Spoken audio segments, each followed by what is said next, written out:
Hello बच्चों, I am Shobhit Khandelwal from Sir Kalam Pathshala. बच्चों, आज हम परमुटेशन एंड कॉम्बिनेशन कॉन्सेप्ट को समझेंगे। What actually permutation and combination is and what is the basic difference between permutation and combination. So let's take an example to understand this concept. मान लेते हैं आपके पास 3 jeans हैं, से J1, J2 एंड J3, और आपके पास 2 शर्ट्स हैं, S1 and S2।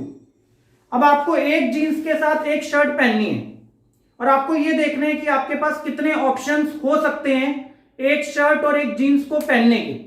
तो बनाते हैं कुछ ऑप्शंस। क्या क्या ऑप्शंस आपके पास हो सकते हैं एक शर्ट और एक जीन्स के?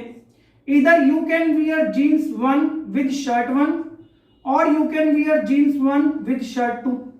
आप जीन्स 2 के साथ भी शर्ट 1 को पहन सकते हैं, आप जीन्स 2 के साथ शर्ट 2 को पहन सकते हैं, आप जीन्स 3 के साथ शर्ट 1 को पहन सकते हैं, आप जीन्स 3 के साथ शर्ट 2 को पहन सकते हैं। ये सारे हमारे पास ऑप्शंस हैं एक जीन्स और एक शर्ट को पहनने के। अगर आप सोचो तो और कोई ऑप्शन नहीं बचा, ये पॉसिबल ऑप्शंस हैं। अगर हम इनको काउंट करें तो हमारे पास 6 डिफरेंट ऑप्शंस हो गए, जिनको हम 6 वेज भी कहते हैं। वेज मतलब 6 अलग अलग तरीके, 6 अलग अलग तरीके हमारे पास एक जीन्स और एक शर्ट को पहनने के। इन ऑप्शंस को बना के हमने काउंट करा। इसको करने का एक और सिंपल मेथड भी है। क्यों ना हम सिंपली 3 जीन्स एंड 2 शर्ट्स को मल्टीप्लाई कर लें, तो हमें क्या मिलेगा? हमें सेम आंसर मिलेगा, 6 वेज। तो ये जो हमने मल्टीप्लाई करा 3 जीन्स एंड 2 शर्ट्स को, this method is called fundamental principle of counting. This is actually fundamental principle of counting. Basically counting चल रही है हमारी, हम ऑप्शंस ढूंढ रहे हैं कि एक जीन्स और एक शर्ट को पहनने के क्या क्या ऑप्शन हो सकते हैं। तो हमने ऑप्शंस बना के काउंटिंग करी। तो rather than this we can simply multiply 3 jeans with 2 shirts, तो हमें सेम आंसर मिल रहा है 6 वेज। इसको हम नाम दे रहे हैं फंडामेंटल प्रिंसिपल ऑफ काउंटिंग का। तो फंडामेंटल प्रिंसिपल ऑफ काउंटिंग में आपको काउंटिंग करने का एक तरीका मिल रहा है कि आप ऑप्शंस बना के काउंट करने के बजाय सिंपली मल्टीप्लाई करके काउंट कर रहे हो। मल्टीप्लाई करने का लॉजिक क्या है? क्योंकि एक जीन्स के साथ हमारे पास शर्ट के 2 ऑप्शंस हैं, तो फिर 3 जीन्स के साथ 2 शर्ट्स के अकॉर्डिंगली हमारे पास कितने ऑप्शंस हो जाएंगे? 6 ऑप्शंस हो जाएंगे। तो मल्टीप्लाई करके हमें डायरेक्टली पता लग गया कि हमारे पास 6 ऑप्शंस हैं, रेदर देन ऑप्शंस बनाने के। अभी तो आप ऑप्शंस बना भी पा रहे होगे, अभी तो आपको मैंने समझा दिया इतने ऑप्शंस बन रहे हैं। अगर मैं यहाँ क्वांटिटी ज्यादा कर दूं तो ऑप्शंस बनाने में भी डिफिकल्टी होगी। तो इसी कॉन्सेप्ट को एक और एग्जांपल से समझते हैं। मान लो आप एक रेस्टोरेंट गए, आपको सूप लेना है, स्टार्टर लेना है, डेजर्ट लेना है। आपने सोचा कि पहले आप सूप से स्टार्ट करोगे, सूप लोगे, देन आप स्टार्टर लोगे, देन आप डेजर्ट लोगे। अब आपने उनका मेन्यू कार्ड देखा और मेन्यू कार्ड में आपको 3 ऑप्शंस मिले सूप के, 5 ऑप्शंस मिले स्टार्टर के और 4 ऑप्शंस मिले डेजर्ट के।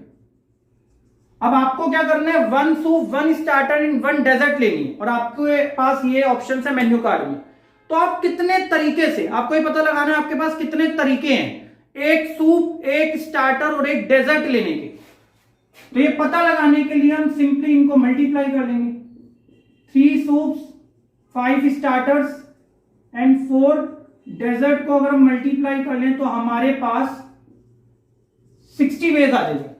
हमें पता लग गया कि हमारे पास 60 डिफरेंट वेज हैं, 60 डिफरेंट तरीके से हम एक सूप, एक स्टार्टर और एक डेजर्ट को ले सकते हैं। तो इस कॉन्सेप्ट को हम नाम दे रहे हैं fundamental principle of counting. Now let's talk about permutation. बात करते हैं परमुटेशन के बारे में।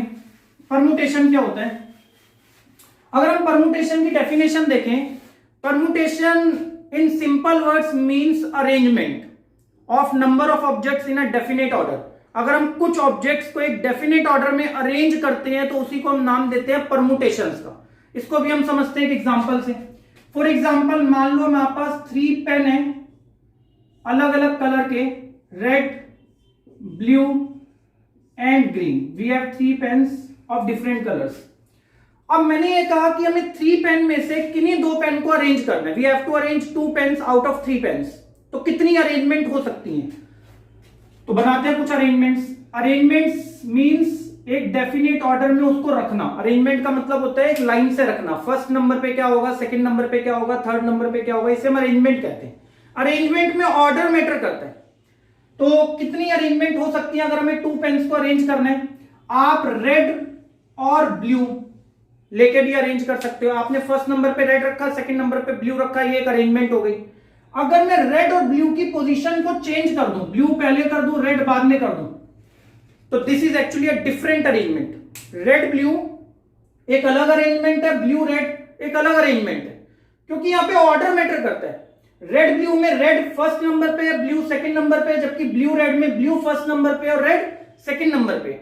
और ये जो हम कॉन्सेप्ट समझ रहे हैं परमुटेशन, जिसका मीनिंग है अरेंजमेंट करना, इसमें ऑर्डर ही मैटर करता है। एक डेफिनेट ऑर्डर में हमें अरेंज करना है। तो red blue is a different arrangement, blue red is again a different arrangement, red green is also a different arrangement. Red green में भी अरेंज किया जा सकता है, ग्रीन रेड में भी अरेंज किया जा सकता है 2 पेन को। आप ब्लू ग्रीन भी अरेंज कर सकते हो और ग्रीन ब्लू को। यानी कि अगर हमें 2 पेन को अरेंज करना था तो हमारे पास 6 डिफरेंट वेज हो गए अरेंज करने के, 6 अलग अलग तरीके हो गए। आप काउंट करो तो 6 तरीके हो गए। इसी को हम नाम देते हैं परमुटेशन का। तो परमुटेशन सिंपली मींस अरेंजमेंट करना। दूसरी तरफ अगर हम बात करें कॉम्बिनेशन की, तो कॉम्बिनेशन का मतलब होता है सिलेक्शन करना। सिंपल वर्ड्स में कहें तो ऑब्जेक्ट्स की कलेक्शन करना। और जब हम सिलेक्शन करते हैं, कलेक्शन करते हैं, तो इसमें ऑर्डर मैटर नहीं करता। यानी कि ऑर्डर कुछ भी हो, हमें यह देखना होता है कि कितने अलग अलग तरीके से कुछ ऑब्जेक्ट्स को सिलेक्ट किया जा सकता है। तो इसका भी एक एग्जांपल लेते हैं हम, सेम एग्जांपल लेते हैं कॉम्बिनेशन के लिए। हमारे पास 3 पेन है, red colour, blue colour and green colour, and we have to select 2 pens out of 3 pens.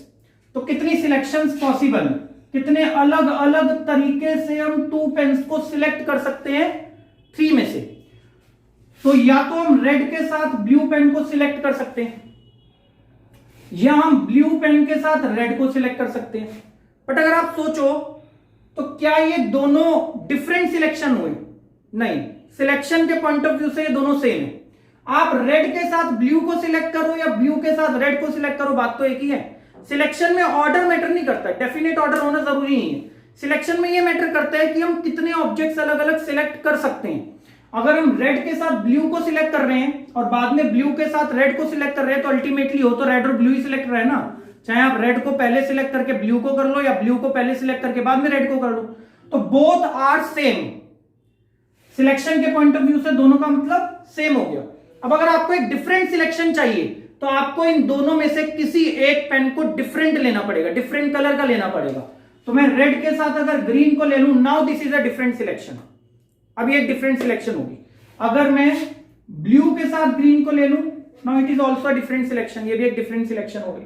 तो सिलेक्शन के पॉइंट ऑफ व्यू से अगर हम सोचे तो हमारे पास कितने अलग अलग तरीके सिलेक्ट करने के? सिर्फ 3 तरीके सिलेक्ट करने के अलग अलग। तो परमुटेशन के पॉइंट ऑफ व्यू से 6 वेज थे, क्योंकि उसमें अरेंजमेंट करनी होती है, उनमें हमें एक डेफिनेट ऑर्डर चाहिए होता है। तो ऑर्डर के पॉइंट ऑफ व्यू से समझें तो 6 अलग अलग तरीके हो गए 2 पेन को अरेंज करने के। वही हमारा कॉन्सेप्ट परमुटेशन का। जबकि कॉम्बिनेशन के पॉइंट ऑफ व्यू से सिर्फ सिलेक्शन करना है, जिसके लिए हमारे पास 3 वेज है। Thank you.